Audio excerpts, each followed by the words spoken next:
மலையாளத்தில் மோகன்லால் அவருடைய நடிப்பில் நடிகர் பிருத்திவிராஜ் சுகுமாரனுடைய இயக்கத்தில் 2019 வெளியான திரைப்படம் தான் லூசிஃபர் பாகம் 1 அப்படின்னு சொல்லலாம். அந்த படத்தினுடைய பாகம் 2 L2 எம்புரான் அப்படின்ற திரைப்படம் இப்போ இந்த மாதம் தியேட்டர்ஸில் ரிலீஸ் ஆக இருக்கு. இந்த படத்தினுடைய ப்ரொமோஷனுக்காக படத்தினுடைய டைரக்டரும் நடிகருமான பிருத்திவிராஜ் சுகுமாரன் தான் ரீசெண்டாக கொடுத்த ஒரு இன்டர்வியூவில் அந்த பாகம் 1 திரைப்படத்தில் வரக்கூடிய ஒரு காட்சியை பற்றி பேசும்போது அந்த காட்சிக்கு நான் இன்ஸ்பயர் ஆனது சூப்பர் ஸ்டார் ரஜினிகாந்தை வச்சு தான் அப்படின்னு சொல்லியிருக்காரு. அதுவும் படத்தில் எதையோ பார்த்துட்டு அவர் இன்ஸ்பயர் ஆகலைங்க. நிஜத்தில் சூப்பர் ஸ்டார் ரஜினிகாந்த் பண்ண ஒரு விஷயத்தை கேள்விப்பட்டு தான் இந்த அளவுக்கு இன்ஸ்பயர் ஆகி அது ஒரு மாசான சீனா படத்தில் வச்சிருக்காரு. அந்த நேரத்தில் முதலமைச்சராக இருந்த ஜெயலலிதா அவர்களை எதிர்த்து கேள்வி கேட்கிற வகையில் ரஜினிகாந்த் அவர்கள் நடு ரோட்டில் கார்ல இருந்து இறங்கி அந்த இடத்துல மிகப்பெரிய டிராஃபிக் ஆகி அப்படி இப்படின்னு சொல்லி அந்த சம்பவத்தை பற்றி கேள்விப்படாத ஆட்கள் ரொம்ப கம்மின்னு நினைக்கிறேன். நிறைய பேர் கேள்விப்பட்டிருப்பீங்க. உண்மையாகவே அந்த 1996 நடந்தது என்ன, சூப்பர் ஸ்டார் ரஜினிகாந்துக்கும் அந்த நாள் முதலமைச்சர் ஜெயலலிதா அவர்களுக்கும் இடையில ஏற்பட்ட அந்த மோதல் எதனால வந்துச்சு, அங்க நடு ரோட்ல சூப்பர் ஸ்டார் ரஜினிகாந்த் இறங்கி அங்க மிகப்பெரிய டிராஃபிக் ஏற்பட காரணம் என்ன, உண்மையாகவே அங்கே என்னதான் நடந்துச்சு அப்படின்றத பற்றி இப்போ இந்த வீடியோவில் டீட்டெயிலாக பார்க்கலாம். ஸோ 1996 சூப்பர் ஸ்டார் ரஜினிகாந்த் அவர்கள் தன்னுடைய வீடு இருக்கக்கூடிய போயஸ் கார்டன் அந்த இடத்துலேருந்து காரில் கிளம்பி தன்னுடைய ஷூட்டிங் ஸ்பாட்டுக்கு போயிட்டு இருந்திருக்காரு. டாக்டர் ராதாகிருஷ்ணன் சாலை கிட்ட அவர் போகும்போது போலீஸார் திடீர்னு அவருடைய காரை தடுத்து நிறுத்தியிருக்காங்க. காரோட கண்ணாடியை இறக்கிட்டு சூப்பர் ஸ்டார் ரஜினிகாந்தனுடைய டிரைவர் வெளியில் எட்டி பார்த்துட்டு, சார் நம்ம கார் மட்டும் இல்லை ஏகப்பட்ட காரை நிறுத்தி வச்சிருக்காங்க அப்படின்னு சொல்லியிருக்காரு. ஸோ அங்கேருந்து வந்த போலீஸார் கிட்ட டிரைவர் கேட்டிருக்காரு, ஏன் சார் எங்களுடைய வண்டியை திடீர்னு நிப்பாட்டிருக்கீங்க அப்படின்னு சொல்லி. சார் உங்கள் வண்டியை மட்டும் இல்லை, சிஎம் அதாவது ஜெயலலிதா மேம் இன்னும் கொஞ்சம் நேரத்தில் போகிறாங்க, அதுக்காக எல்லா வண்டியுமே நிப்பாட்டி வச்சிருக்கோம், டிராஃபிக் ஏற்படக்கூடாது அப்படின்றதுக்காக அப்படின்ற மாதிரி சொல்லியிருக்காங்க. இப்படி டிரைவர் கேட்ட கேள்விக்கு போலீஸ்காரர் பதில் சொல்ல அவங்களுடைய கான்வர்சேஷனை பின்னாடி சீட்லேருந்து கேட்டுட்டு இருந்த சூப்பர் ஸ்டார் ரஜினிகாந்த் நடுவில் போலீஸ்காரர்கிட்ட என்ன கேட்டிருக்காரு அப்படின்னா, சார் எங்களோட கார் இந்த ஏரியாவை கிராஸ் பண்ணுறதுக்குன்னு ஒரு 10 நிமிஷம் ஆகுமா, அவங்க அரை மணி நேரம் கழிச்சு வர போகிறாங்கன்றீங்க, நாங்கள் எதுக்கு சார் சம்மந்தமே இல்லாமல் அரை மணி நேரம் இங்கே வெயிட் பண்ணிட்டு இருக்கணும் அப்படின்னு சொல்லும்போது போலீஸ்காரர் ரஜினி சாரை பார்த்து பணிவா, சார் ஆர்டர் சார், அதாவது உத்தரவு போட்டிருக்காங்க, எங்களால் மீற முடியாது அப்படின்றத சொல்லிட்டு அமைதியாக இருக்காரு. சூப்பர் ஸ்டார் ரஜினிகாந்த் மறுபடியும் கேட்டிருக்காரு, சார் நான் ஷூட்டிங் ஸ்பாட் போகணும், என்னை விட்டிங்கன்னா நாங்கள் ஒரு 10 நிமிஷத்தில் இந்த ஏரியாவை கிராஸ் பண்ணிவிடுவோம் அப்படின்னு சொல்லியிருக்காரு. மறுபடியும் போலீஸ்கார் சார் ஆர்டர் சார் அப்படின்னு சொல்லிட்டு அமைதியாக இருந்திருக்காரு. சூப்பர் ஸ்டார் ரஜினிகாந்த் மறுபடியும் என்ன கேட்டிருக்காரு அப்படின்னா, நீங்கள் எல்லாரையும் நிப்பாட்டணும், அவங்க கிராஸ் பண்ணி போகிறாங்க அப்படின்றதுக்காக நிப்பாட்டியிருக்கீங்களா, அல்லது என்ன பர்டிகுலராக இந்த இடத்துல இப்போ நிப்பாட்டி வைக்கணும் ஒரு அரை மணி நேரம், நான் ஷூட்டிங் ஸ்பாட்டுக்கு போக விடாமல் என்ன லேட் ஆக்கணும், தடுத்து நிறுத்தணும் அப்படின்றதுக்காக நிப்பாட்டியிருக்கீங்களா அப்படின்னு சொல்லி வெளிப்படையாகவே கேட்டிருக்காரு. அதுக்கு அந்த காவல்துறை அதிகாரி எதுவுமே சொல்லாமல் மௌனமாக நின்றுருக்காரு.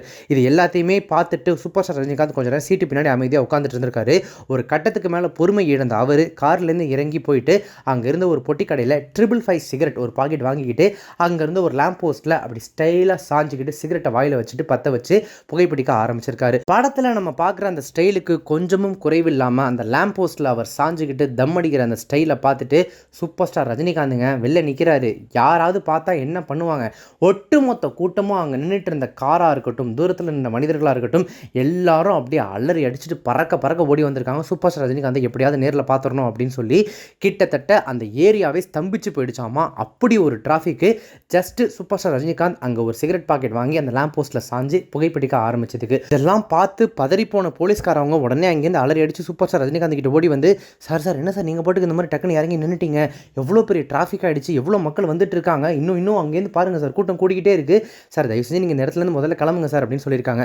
உடனே சூப்பர் ஸ்டார் ரஜினிகாந்த் போலீஸ்காரங்கள்ட்ட சொல்லியிருக்காரு, சார் ஒன்றும் பிரச்சனை இல்லை சார், நான் அவங்க கிராஸ் பண்ணி போகிற வரைக்கும் இங்கேயே வெயிட் பண்ணுறேன் அப்படின்னு சொல்லியிருக்காரு. போலீஸ்காரர் தான் பேசினதுக்கு சாரி கேட்டுட்டு தான் போட்ட ஆர்டருக்கு சாரி கேட்டுட்டு, சார் ப்ளீஸ் சார் நீங்கள் உங்கள் காரில் ஏறி முதல்ல இங்கேருந்து கிளம்புங்க, இந்த அளவுக்கு டிராஃபிக் இருந்துச்சுன்னா மேம் வரும்போது பெரிய பிரச்சனையாகும் அப்படின்னு சொல்லி பேசி கன்வின்ஸ் பண்ணி அவர் அங்கேருந்து அனுப்பியிருக்காங்க. சூப்பர் ஸ்டார் ரஜினிகாந்த் தன்னுடைய காரில் ஏறி அவர் போனதுக்கு அப்புறமும் அந்த டிராஃபிக் அங்கேருந்து களையிறதுக்கு ரொம்ப நேரம் ஆகியிருக்கு. கரெக்டாக சொல்லி வச்ச மாதிரியே சிஎம் ஜெயலலிதா மேம் அந்த டைமில் காரில் அங்கே கிராஸ் ஆகியிருக்காங்க. அவங்க அங்கே இருந்த அந்த டிராஃபிக்கை பார்த்துட்டு, என்னாச்சு ஏன் திடீர்னு இவ்வளோ டிராஃபிக், நான் வர வழியை கிளியர் பண்ணி வைக்கணும்னு தெரியாதா அப்படின்னு கேட்டதுக்கு போலீஸ்காரங்க அங்கே நடந்த மொத்த விஷயத்தையும் சொல்லியிருக்காங்க. ஆனால் ஜெயலலிதா மேம் பெரிய அளவில் எதுவுமே ரியாக்ட் பண்ணலையாமா. அங்கேருந்து அவங்களும் அப்படியே நார்மலாக போயிருக்காங்க. ஸோ இதுதான் ஜெயலலிதா அவர்களுக்கும் சூப்பர் ஸ்டார் ரஜினிகாந்த் அவர்களுக்கும் இடையில் அந்த மோதல் உருவாக முதல் காரணமாக இருந்தது அப்படின்னு சொல்கிறாங்க. இதை தொடர்ந்து அவங்க 2 பேருக்கும் இடையில் ஒரு பனிப்போர் இருந்துகிட்டே இருந்துச்சு. தேர்தலில் ஜெயலலிதாவுக்கு எதிராக ஆதரவு தெரிவிச்சது அப்படி இப்படின்னு சொல்லி நிறைய விஷயங்கள் சொல்கிறாங்க. மாப்பிள்ளை திரைப்படத்தில் ஸ்ரீவித்யா கேரக்டரை கிட்டத்தட்ட ஜெயலலிதாவாகவே பாவிச்சு பல விஷயங்கள் பல டயலாக்கள் சூப்பர் ஸ்டார் ரஜினிகாந்த் பேசுகிற மாதிரி எழுதின விதமாக இருக்கட்டும், ஏன் படையப்பா திரைப்படத்தில் நீலாம்பரி கேரக்டருக்கு இன்ஸ்பிரேஷனே ஜெயலலிதா மேம் தான். அவங்களே படத்தை பார்த்துட்டு பல பல இடங்களில் அந்த கேரக்டர் என்ன மாதிரியே இருக்குன்னு சொல்லி பாராட்டினாங்கன்னு இயக்குனர் கே ரவிக்குமாரே வெளிப்படையாக சமீபத்தில் ஒரு இன்டர்வியூவில் சொல்லியிருந்தாரு. இப்படி இவங்களுக்கான பனிப்போர் பயங்கரமாக நீடிச்சுக்கிட்டு போயிட்டே இருந்துச்சு. அது எல்லாத்துக்குமே பிள்ளையார் சொல்லி அந்த 1996 ராதாகிருஷ்ணன் சாலையில் நடந்த அந்த விஷயம் தான் அப்படின்னு சொல்லலாம். 1996 நடந்த இந்த சம்பவம் தான் அந்த டைமில் எல்லா பத்திரிகைகளுக்குமே மிகப்பெரிய தீனியாக இருந்துச்சு அப்படின்னு சொல்லலாம். சூப்பர் ஸ்டார் ரஜினிகாந்துக்கும் ஜெயலலிதாவுக்கும் இடையில ஒரு மோதல் உண்டாகிடுச்சு. சூப்பர் ஸ்டார் இந்த மாதிரி வேணும்னே ஜெயலலிதாவுக்காக காக்க வைக்கப்பட்டது. அப்புறம் அவர் இறங்கி சிகரெட் பிடிச்சாங்க. ஒரு மிகப்பெரிய ரசிகர் கூட்டம் சேர்ந்தது. மிகப்பெரிய டிராஃபிக் ஆனது ஜெயலலிதாவுக்கு தெரிஞ்சது அப்படின்னு சொல்லி இந்த விஷயத்தை காரசாரமாக எழுதி பல மாதங்களுக்கு அந்த நாளிதழ்கள் பத்திரிகைகள் வியாபாரம் பார்த்தாங்க அப்படின்னு சொல்லலாம். இந்த விஷயத்தை தான் கேள்விப்பட்ட பிருத்திவிராஜ் அவர்கள் இதை ஒரு காட்சியாக வடிவமைச்சு லூசிஃபர் பாகம் 1 திரைப்படத்தில் மோகன்லாலுக்கு வச்சிருப்பாரு.